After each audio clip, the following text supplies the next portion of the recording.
So this message is called Rewriting Your Job Description.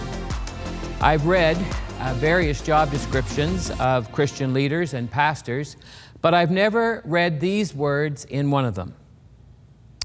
Repairer of broken walls, or these words, restorer of streets with dwellings.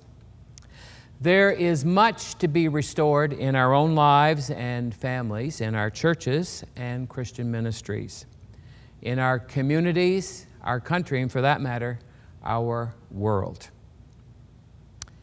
What we see in front of us can at times be quite overwhelming, and we are not always sure where to start. The scripture that we're focused on today is from the prophet Isaiah chapter 58, verse 12. Quote, "Your people will rebuild the ancient ruins and will raise up the age-old foundations. You will be called," and here's the job description, "repairer of broken walls, restorer of streets with dwellings," unquote. This is a hopeful declaration of the Lord to His people. We need leaders who know who they are. They know what they are focusing on. They know what needs to be repaired and restored, and they set about doing just that. This word that was given by the Spirit through the prophet Isaiah would have been a very encouraging word. It would have come with glad anticipation for what the Lord would do among His people. But, and here's the but, just before we come to this declaration of a preferred future with the job description of being a repairer of broken walls and the job description of being a restorer of streets with dwellings, before we look at that preferred future, we need to take some time to look at what preceded this word.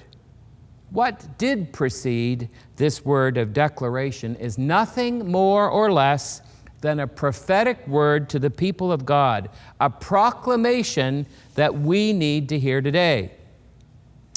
Restoration must always be undertaken in the power of the Holy Spirit and in step with the Spirit. This chapter begins with a prophetic proclamation before there is a hopeful declaration of restoration. Verse 1 of chapter 58 begins, "Shout it aloud, do not hold back." This is a trumpet call to the people of God. God's people appeared to be worshiping Him and fasting, but the Lord says to them, quote, "They seem eager to know my ways. They seem eager for God to come near to them." You see, they were going through the motions of fasting and worship, but there were serious issues. God spoke to them through the prophet Isaiah and called them out. He named it for what it is. He says to them that the day of fasting was more about them doing what they wanted. As His people, there is even an exploitation of their workers.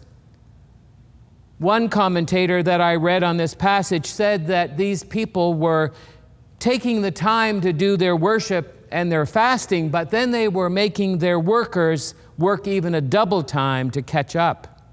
Worse is that they were quarreling within themselves and even fighting. Quote, "You cannot fast as you do today and expect your voice to be heard on high." That's not easy for us to hear. You cannot fast as you do today and expect your voice to be heard on high. Then God reminds them of the kind of fast that He has chosen. Hear these words. This is the kind of fast that the Lord has chosen: to loose the chains of injustice, to untie the cords of the yoke, to set the oppressed free and to break every yoke, to share your food with the hungry, to provide the poor wanderer with shelter, to clothe the naked, to not turn away from your own flesh and blood. Then the Lord says these words, then you will call upon the Lord, and he will answer. You will cry for help, and he will say, here I am. The Lord says, quote, spend yourselves on behalf of the hungry and satisfy the needs of the oppressed. You then will be like a well-watered garden, a spring whose waters never fail. Do you remember the words of Jesus in Luke chapter 4?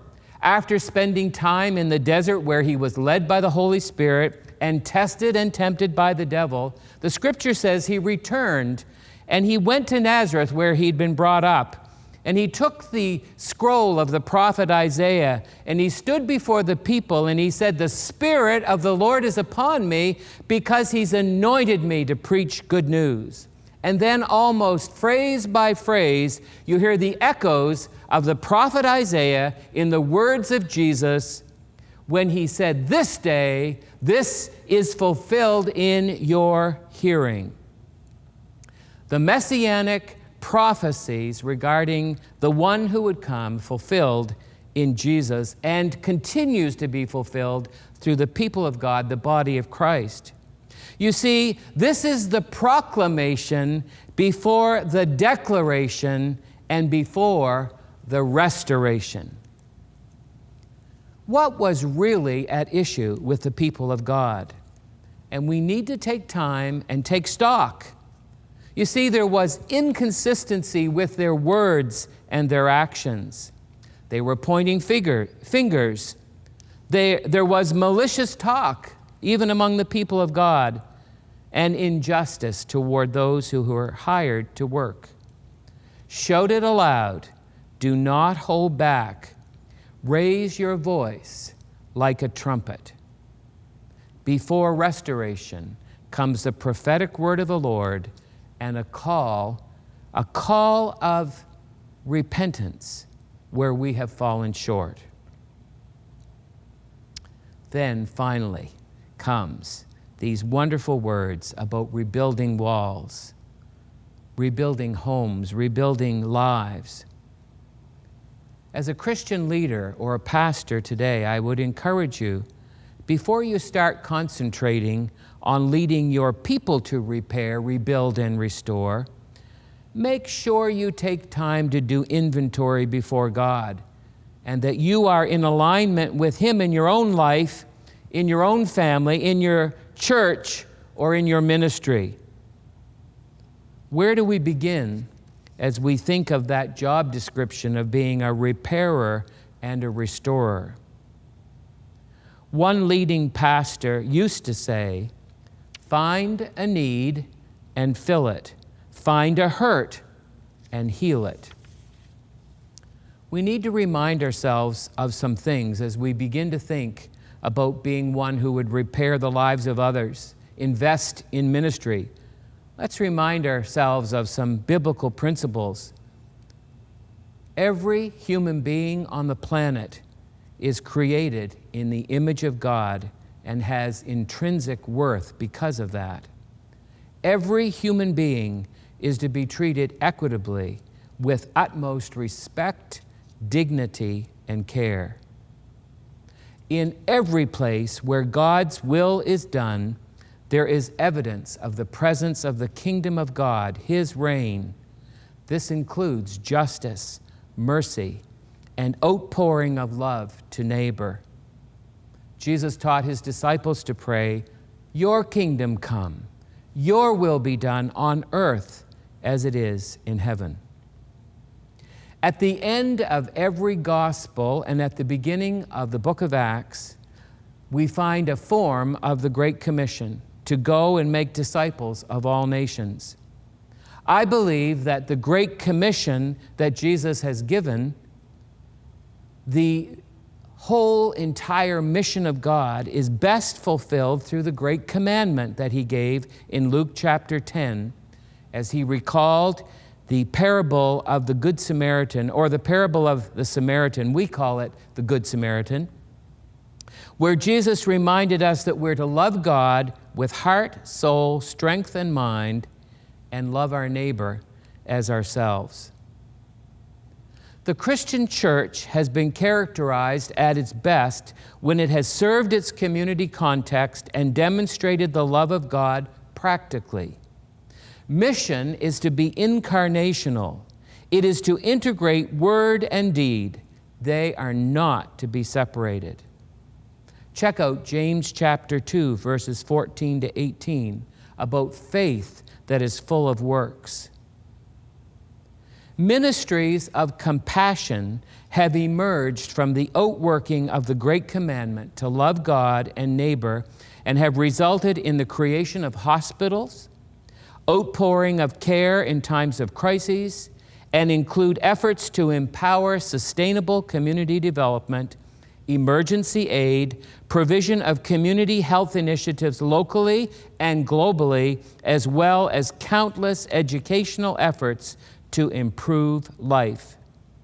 The writer of Proverbs 19:17 says, "Whoever is kind to the poor lends to the Lord, and he will reward them for what they have done."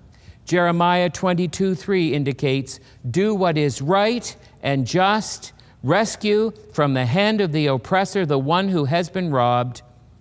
Do no wrong or violence to the foreigner, the fatherless, or the widow, and do not shed innocent blood in this place."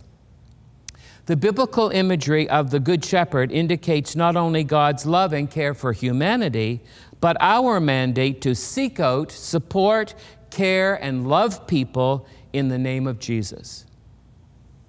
The gospel that Jesus Christ is the Son of God, that he has come among us, full of grace and truth. The gospel is that there is the availability of life with God that will transform us personally, integrate us into God's family, and send us to a world that is hurting and in need of his redeeming power. Leaders, pastors, take inventory of your own life. Take inventory of your church. Do a close examination of your community and discover the gaps where there are hurts in need of healing, of the healing grace of God. And examine closely the resources that are available to you to begin to repair and to restore. The scripture says, "Your people will rebuild the ancient ruins."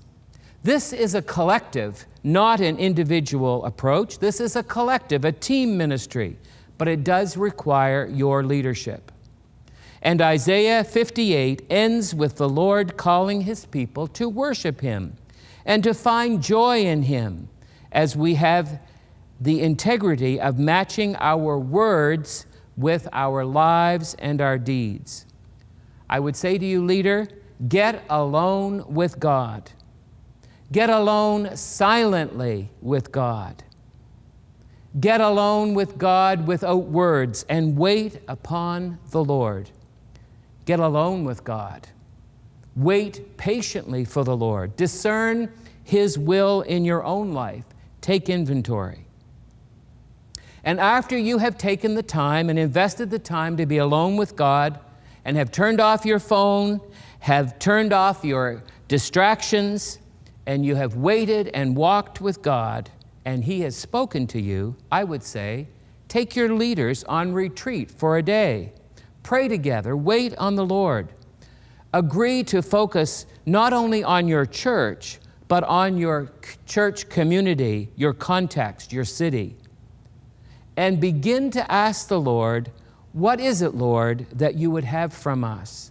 How can we be people who can be true to your declaration, having listened to your proclamation, and begin the ministry of restoration? Having gotten alone by yourself with the Lord, and then calling upon your leaders to go on retreat with you, and praying together, and agreeing to not only focus within, but to also turn your focus without, or to your community. agreeing to pray before God as you look internally within your church or within your ministry context, but agreeing to pray for God's will and direction as you look out. I would then encourage you to write down together what it is that you believe God is calling you to do, and to begin then to discern how it is, what are the practical steps, because we cannot take on everything. I love it in the parable of the Samaritan, where we're told it was as he went along, he came upon the man in the ditch. As you go along in your life and you open your eyes, the Lord will show you where it is that he wants you to minister.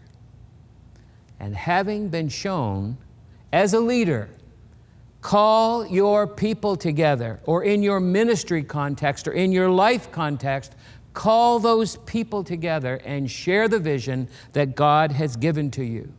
And work with your finance people. Work with those who deal with the money to see if the money follows the mission. Because if the money does not follow the mission, you're not really that serious about the mission. Rebuilding lives, rebuilding walls. There's a lot of rebuilding to do. As we learn how to live with this endemic, as we learn the priorities that God has given to us, and as God changes and rewrites our job description, that we would be indeed a repairer of broken walls and a restorer of streets with dwellings. God bless you in your ministry.